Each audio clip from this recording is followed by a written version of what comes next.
इस सोसाइटी को हो क्या गया है, सबको सोचने की जरूरत है। आजकल शादी के बाद वाइफ लवर के साथ मिलकर हस्बैंड का मर्डर कर दे रही हैं, सिर्फ इसलिए क्योंकि उनकी शादी उनके विल के अगेंस्ट तय हुई है, या उनके विल के अगेंस्ट शादी हुई है, या उनका अफेयर किसी और के साथ शादी के बाद हो गया है।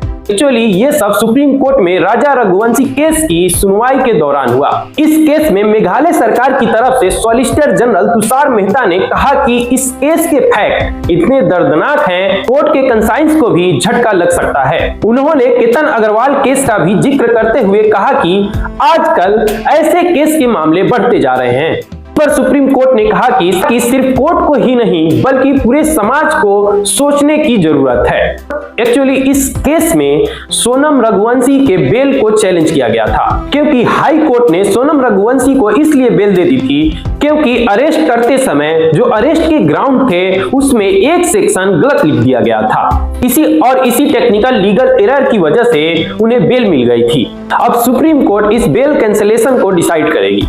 आपकी क्या राय है? क्या सिर्फ टेक्निकल गलती की वजह से बेल मिलनी चाहिए, या अगर सबूत मजबूत हो तो ऐसी गलती को बाद में सुधारा जा सकता है?